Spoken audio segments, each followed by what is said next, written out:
ఏమనుకున్నారో కసబ్ అనుకున్నారో మరి ఏమనుకున్నారో తెలియదు. పట్టుకొచ్చారు.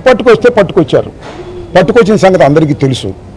9వ తారీఖు నుంచి 2వ తారీఖు వరకు చెయ్యని ప్రయత్నం లేదు. అతన్ని బయటకు తీసుకురావాలని ప్రాధేయపడ్డారు. పోలీస్ స్టేషన్కి వెళ్ళి సిఐని ప్రాధేయపడ్డారు. అదిగో పైన ఉన్నాడు, కింద ఉన్నాడు అనే మాటలు మాట్లాడుతున్నారు. ఇతనితో పాటు అనేక మంది నేరస్తులుగా ఉన్న వాళ్ళు పైన ఉన్నారు. పైన కేకలు వినిపిస్తున్నాయి వీళ్ళందరికీ కూడా. విజయలక్ష్మి గారి చెల్లెలైనటువంటి దుర్గ ఒక న్యాయవాదిగా వెళ్ళి అడిగింది. ఇదిగో అదిగో అన్నారు. ఏమండి చంపేస్తా అన్నారంట కదా అంటే, ఏదో ఎగతాళికి అంటాంలే, నిజంగానే చంపేస్తామా అని కూడా సమాధానం చెప్పారు.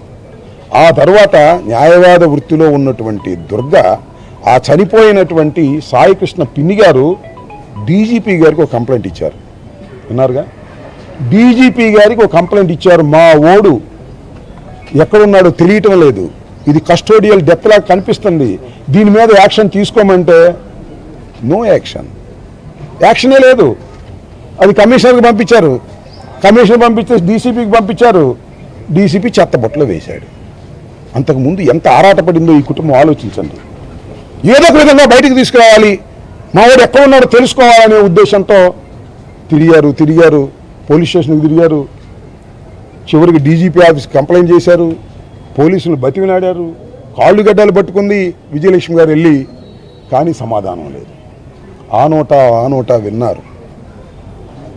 ఎవరితో? ఇతనితో పాటు తన్నులు తిన్న వాళ్ళు బయటకు వచ్చారు.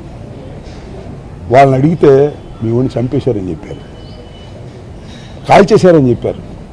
అక్కడి నుంచి ఇన్వెస్టిగేషన్ చేశారు. వీళ్ళకున్నటువంటి ప్రజలతో, ఆ పోలీస్ స్టేషన్లో ఉన్నటువంటి కానిస్టేబుల్స్తో వాళ్ళు వాస్తవాలు చెప్పారు. మీ ఊరిని చంపేశారు, బూడి చేసేశారు, కలిపేశారు, ఎక్కడో మీ ఊడిక లేడు అని చెప్పారు. అప్పుడు గుండె పగిలిందని మనవి చేస్తున్నాం. ఆ తర్వాత 2వ తారీఖున హెబియస్ కార్పస్ ఫైల్ చేశారు విజయలక్ష్మి గారు. అంతకుముందు కొన్ని విషయాలు జరిగాయి, అది కూడా బాధాకరం. హ్యూమన్ రైట్స్ కమిషన్ దగ్గరికి వెళ్ళారు. హ్యూమన్ రైట్స్ ఎడ్యుకేషన్లో ఉన్న వాళ్ళ దగ్గరికి. అక్కడికి వెళ్తే ఒక వర్గం, ఏది పోలీసులకు అనుకూలమైన వర్గం, దాన్ని జరగకుండా చేయడానికి ప్రయత్నం చేశారు. అక్కడ అడ్డుకోవడానికి ప్రయత్నం చేశారు. అయినా విజయలక్ష్మి గారి సోదరైనటువంటి దుర్గ ఎడ్యుకేట్ అవటం వల్ల బతిమినాడో బామాలో వెలుగులోకి తీసుకొచ్చింది. మరిన్ని అప్డేట్స్ కోసం ఛానల్ ను సబ్స్క్రైబ్ చేయండి. నోటిఫికేషన్స్ కోసం బెల్ ఐకాన్ పై క్లిక్ చేయండి.